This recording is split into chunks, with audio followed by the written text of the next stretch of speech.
Yep, Yes. there you go. We're good. You see it? hmm Okay, good deal. All right. Hello, Monil. How are you today? I'm good. How are you? I'm wonderful. So let's start out talking a little bit about how you came to start Entendre and what your background in jewelry was. Sure. I'll make it sort of brief. I graduated in 2011, and as soon as I graduated, I had a small marketing startup in Boston. I had gone to school outside of Boston, and Okay. my co-founders and I had worked on it for around 16 to 18 months before, we sort of walked away. I then joined the family business in New York City, and as a sort of, I guess, condition of joining the industry, I went to India for approximately 2 years to train there. So I sat Mhm. at various diamond and jewelry companies. While I was training there, I also looked into what was going on here in the United States because I wanted to see where I could use my previous experience to improve what we were doing in jewelry. And I realized that e-commerce still had ways to go for jewelry. Back in 2011, I believe it was the second lowest vertical doing well online. I think just below it was auto parts. So, I mean, it really goes to show you jewelry had a lot of growth opportunities. So when I came back here, I moved back last year around May. I started working on this on a part-time basis and just coming together with the formula. And year and a half later, here I am, I guess. I just launched last week and, looking forward from now on. Wonderful. So we had talked a little bit previously about the look of your brand, what the design inspiration was. So can Mhm. you talk a little bit about how that fits into your philosophy and your market segmentation? Sure. I really started from the ground up in the sense that I knew who I wanted to sell to, and that demographic is those hardworking female professionals, such as yourself, career women, women who've really put themselves on the map and made, their success paramount to their future. And so knowing that they were the demographic, I wanted to create a logo and a brand around that. So at first I decided I want to go with, a shield or, a female warrior. Came off a little Mhm. too strong. So then I decided to go with the letter of Antandre, the name of the brand.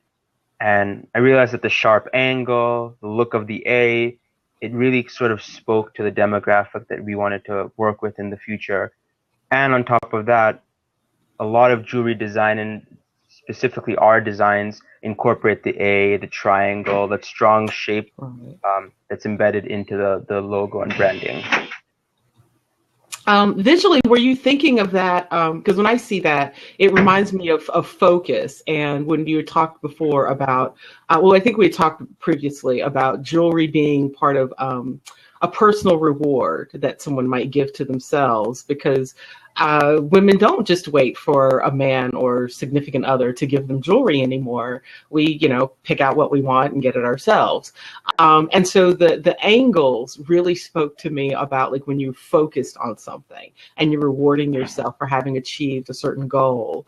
That might be a sort of almost like a talisman to remind you of that personal focus. Was that a deliberate a concept in your design of your pieces?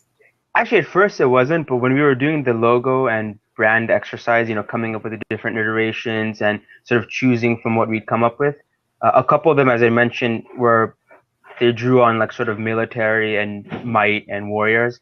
So you had, a female warrior with a spear, javelin, or a bow and arrow. And then I realized that the tip, the arrow portion of it, could also be used for the designs as well. And then ultimately we just took that, made it the A because we realized the similarity and decided to use it as our logo. So halfway through the process, basically we realized, wait, this shape means a lot more than just the design, the logo. It almost encompasses everything we stand for, which is why it was so perfect. Now, one of the things that also impressed me about your brand, and I think that makes it distinctive, is the importance that you put on social responsibility with regard to sourcing the diamonds that you use. Can you talk a little bit about that? Sure. Actually, all our diamonds right now they all comply with the Kimberley process. And in the future, when we get to that point, I actually want to start sourcing it from even better sources where there's even less, like even reducing it by a couple percentage points of the risk of it coming from somewhere that it shouldn't have come from. Mm-hmm. And currently, right now, we work with the Diamond Development Initiative. So going into this, I realized that our industry obviously had played a big role in some of the mishaps in African mining nations in the 90s.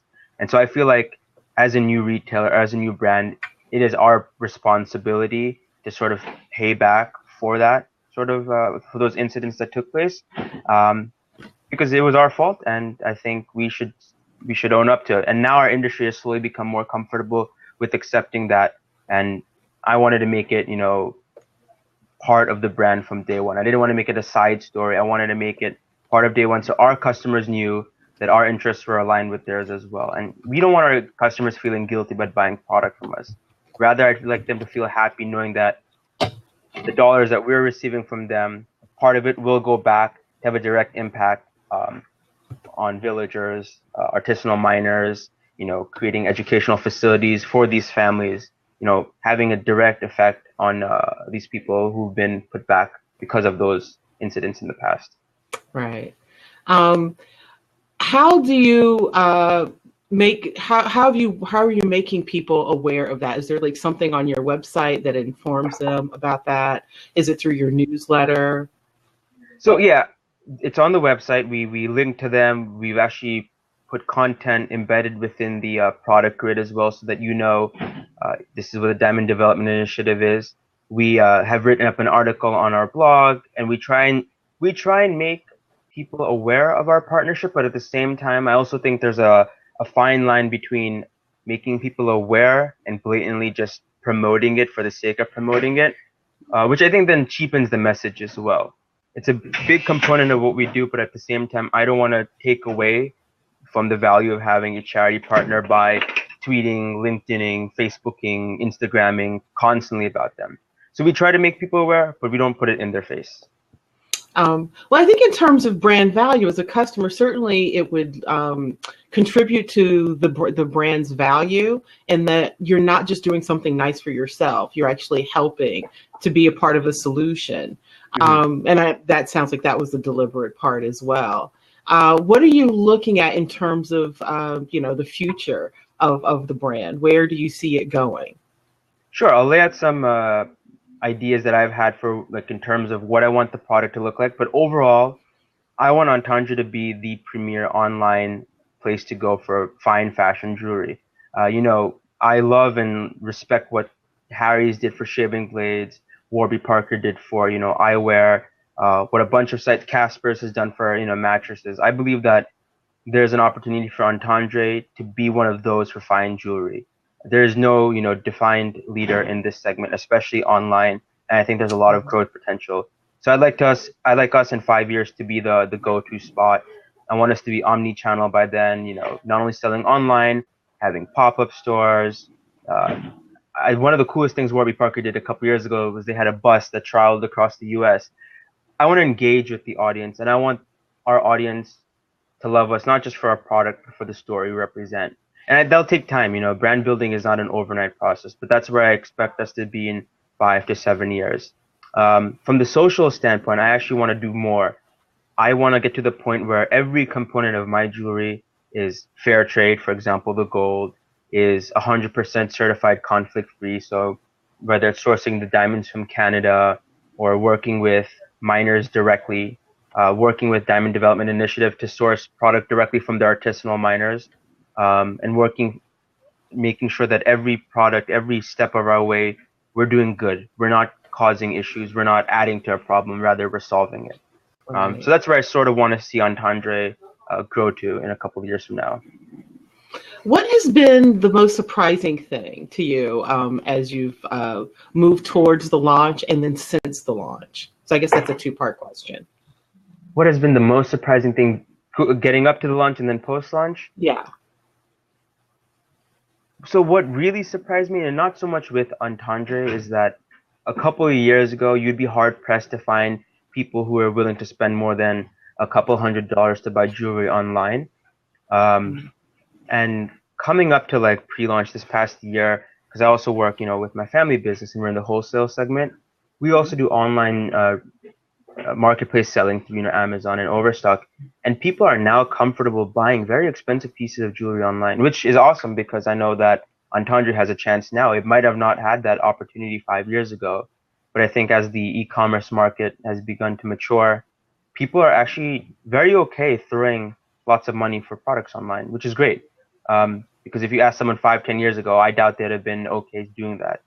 And then I think post-launch, what has really fascinated me was the amount of marketing work one needs to do to get their site out. It is a grind, let me tell you. I'm on my computer sending pitch requests. I'm trying to work with influencers. I'm running ad campaigns. It's a shotgun. It's almost like a spray and pray approach, but you have to like just keep hustling and grinding through with the marketing, because that's what's going to get, the traffic to your site, and that's how you're going to build up your audience. And so that surprised me because that takes up a lot of my time now. Now, you said you had some experience with marketing. Do you feel that it really prepared you for this particular enterprise, or is there something about it that's very different from what you've done before? Actually, it has prepared me for this. So when I first started my previous startup, it was called Love and Local. It was more B2B because we were working at small retailers, cafes, bars, small businesses. One of the books I read back then was Inbound Marketing. It was written by the HubSpot guys, and that book like changed the way I perceived marketing. It was all about getting the audience to come to you by giving them genuine content. And I think now more than ever, especially for a fashion brand, I think content marketing is a big chunk of what I do here. Making sure that I'm putting out really awesome content, whether it's fantastic photography on Instagram, cool boards on Pinterest, writing articles for a magazine, Urban Escape. Even if the content is not going to reach that many people, I want that content to be there, and I want it to grow, because I think ultimately at some point that will be one of our biggest channels of traffic. So yeah, I think that did prepare me, because otherwise I'd have just thought Google ads, Facebook ads, outbound marketing, let me pay for marketing. Right. It's a balance, and inbound marketing is a big component. I don't think people respect it as much as they should be. I totally agree. In fact, I would add to that, like articles that I wrote 6-7 years ago still generate traffic for me. And so one of the key things about content is not just the immediate, reception when you publish it, but it's the fact that it's archived and indexed to be found later, and that can just keep delivering, for years to come. And so there's definitely value. And there's also something to be said for, you had mentioned people being willing to pay more for items that they buy online now. And I think part of that has been that people have come to trust the payment gateways a bit. There's been a lot of progress there. But I think also you have more brands that are aware that people are looking, that people will research before they buy. And so if people go and find content, if they see you putting your face out there and being more transparent, they are more inclined to think like, okay, well, this isn't going to be a company that I'm going to pay and not get anything. Like I'm going to get what they, you know what I'm saying? Like that promise will be delivered on. If I make a payment, they're going to deliver because they're still around. They wouldn't still be around if, he wouldn't be putting his face out here, for example, if you didn't intend to give this everything that you have to give to it. Agreed. Actually, I have seen a lot of, I wouldn't call them scammy or spammy websites because they are legitimate businesses, but they put up such a front, there's no one associated with it. It's, cheap diamonds, cheap jewelry, and then they put like all the logos and like seals from all these different like certification sites. So consumers see that and I don't think they're able to trust it as well, especially when there's no face. I think having even just an image of a person that is behind the brand makes a difference. I agree with you 100%. But I think also it helps people to feel that if there's a problem, there's somebody that's going to help fix the issue, that I'm not going to just be emailing into cyberspace to some unknown, whoever, and possibly not even get a response. So it does give people that initial sense that somebody will listen if there's a problem with my purchase. Now, that leads directly into something that's unique about what you're doing in terms of how you're helping people to feel comfortable with making an online purchase from Antandre. Can you talk a little bit about that? Are you referring to the home try-on? Yes. Yes. I just want one interesting point. Not only is it the face that's important, but being active on social channels Yes. also, especially like Twitter. It's almost another way for them to get a customer service line. And I think a lot of sites, that are almost, they look like they're 90s Hmm. based. They don't do those things. And again, especially when you're dealing with expensive product like this, you want to know there's somebody you can talk to in case something goes wrong. But we're also trying to mitigate that with a home try-on service, which we spoke about briefly. I know that jewelry is still hard for people to buy online because it has no function. It's not an iPad. Right. There's no 64 gigs of RAM in jewelry. It's all how you perceive the product, how a yellow gold ring might look on you versus a white gold ring on, someone else. Absolutely. Fit, size, the sparkle of the stones, you can never capture that with photography. So I realized that that's probably one of the biggest, and that's what people have told me, I don't want to spend this much money if I don't know what I'm getting. And so that's what I wanted to do. I wanted to bring that experience that people were used to having in a brick and mortar store of walking in, seeing, a lot of product, trying it on and falling in love with that right piece. I wanted to bring it online. And so that's what the home try on service is. It allows customers to take 4 pieces home, get them for 4 days, try them on with any of your outfits, ask your friends, your family for input, really have the piece and connect with it. Because if you connect with it, then I know you'll want to keep Right. it. And so, for a customer standpoint, it's very convenient, very easy, especially in this busy life where we don't have time to window shop between 4 stores, Amazon, and like, I don't know, Blue Nile, for example. We want to make it easier for you and we want to deliver that experience to you at home. And I think from a business perspective, it's also really good is because by getting the customer to trust you and the product, Right. we're we're sort of extending ourselves out and giving you the product. We can expect less returns. We can expect happy customers, people who really, I think, get that we get them. And I think that's how our name sort of gets stamped into everyone's mind at the end of the day. Absolutely.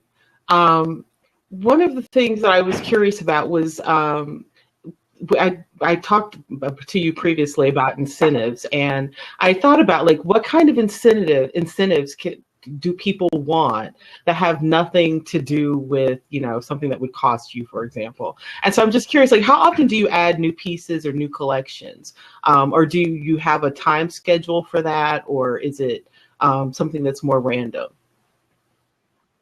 To be honest with you, this is our first collection because we've just Hmm. launched, and I think over the past year, it took me a long time to get down to these like 30 styles that I really liked and I thought would be the best for the Hmm. consumers. I have started sort of phase two designing as well, and it's this time around it won't take as long, but until I know that my customers are already happy with the product, I don't want to release anything new and sort of I don't want to be super fast Right. fashion because I also think that tends to exhaust people's minds, especially when you're working with, expensive products. It works for Bobble Bar because it's lower end and, for them Hmm. it's constantly getting new styles out. But for us, we value the pieces and I don't want to discontinue something um, without knowing that it has or has not worked. So yes, we are adding new styles, but they're on a collection basis. Okay. The next one might come around in the next couple of months for the spring season. But it really depends on how things sort of pan out over the next couple of months as Well, I well. hope that you'll reach out to me so that I can help be a part of announcing the new collection. Oh yes, Okay. definitely. Um, Can always use more people talking about Antandre. Absolutely. Now, are you doing anything with designers or with people in the fashion world? Any kind of collaborations like that going on? We're not doing any product collaborations right now. Again, I must have forgotten to say this in the beginning. I want to control the whole story from beginning to end of Hmm. Entendre.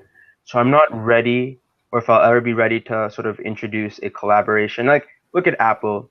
They rarely collaborate with Oh, other no, I didn't people mean for that their kind of products. collaboration. I meant more just like designers, using your accessories Oh, kind yeah, of a yeah. thing. So, Sorry. yes, exactly. Yeah. No, no, no. It's a valid question because a lot of brands online do collaborations. I've seen a lot on Stone and Strand. Even Warby Parker has done collaborations with like different Right. designers. I think they might have done one with Tom Ford. But in terms of reaching out and working with a lot of these sort of fashion forward influencers, yes, we are in the talks with a couple of them. We want to find the right people to represent the brand. There's a ton of people who cover different aspects of fashion, but I want to make sure that the people we work with are people that our audience will relate to, whether it's, professional women who still want to be fashion forward, whether it's the, hardworking housewife who just wants to celebrate and share her life with other, housewives and moms. We want to find the right people to work with. So we are in talks with them, and hopefully over the next couple of weeks, you'll see a lot more content rolling out. Well, as you develop those partnerships, like, please, let's do another one of these, and, let people know that you're, partnering up or whatever the collaboration ends up being. Would love to have you on for another blab, and we can invite whoever you partner with to join us. And I don't know, maybe have a little bit of an exclusive. No, that sounds like an interesting concept, and I think, again, it's engaging. It's genuine content coming from the brand, letting sort of our audience see what goes on inside. Yeah. Well, I think it's exciting for people when they see, like, when they're there at the beginning, and then this time next year to be able to see how far you've come. Everybody feels a part of your success, and that gives you that strong brand community, which is what you need to build a legacy. So what do you look at when you look at, like, the legacy that you're creating, that you're starting here with Antandre? In addition to, because you're really building on what you've done with your family, what do you see in terms of the future of that in like 5 to 10 years? Like I said before, and I really do see an opportunity for us to capture this segment online, because, like I said, I don't think there's anyone else who's done something similar, or at least blown up in this the fine jewelry segment. There's Blue Nile, there's a couple of others. A lot of those focus on bridal. There's still a lot of opportunity in fashion. But in terms of legacy, I also don't see this being, a lifestyle business where I make enough money, I pay my bills, rent is covered, and it just gets my product out. I see the potential for Antandre to leave a very big legacy, especially as we scale up our collaboration with, initiatives like the Diamond Development Initiative. Like I told you from the beginning, it's not a side thing. It's a big component of us and what we believe in. And so I guess another component to the legacy is that as we grow, we'll have a bigger impact on people who need it. And I think that would be amazing to, achieve. I totally agree. And I think that also is one of those things that will make people super proud to own your pieces, because they'll be identified with part of what you're doing to be a business that's also doing good in the world. So I want to thank you so much for that, for bringing your social conscience to the forefront in terms of developing your brand. So bravo for that. That was why I wanted to talk to you. Thank you. And I thank you so much for doing this. It's been so wonderful getting to talk to you again and getting to learn more about what you're doing. And I look forward to staying updated with your development. Yes, and thank you for having me here. It's nice to sort of have a place to share this story. I hope that people can see what we're doing and why we're going to be so awesome in a couple of years, or even now, actually. And when I get my first piece, I'll make sure and post, and I'll tweet to you. Okay. Sounds good. Thank you so much. Wonderful. Again. Thank you, everybody, for listening now, and anybody that joins and listens to this in the future, check them out. You can see this in either of our tweet streams. You want to give us the website before we close this up, Monil? Sure. It's you can find us at www.antandre.com, Antandre. And if you're following across social media, we are on almost all those channels. You will find our link somewhere. Okay, wonderful. And I'll be tweeting this out, and I'll be doing a blog post about it. So thank you again, and everybody have a great day and have a great weekend. Bye-bye. Take care. Bye.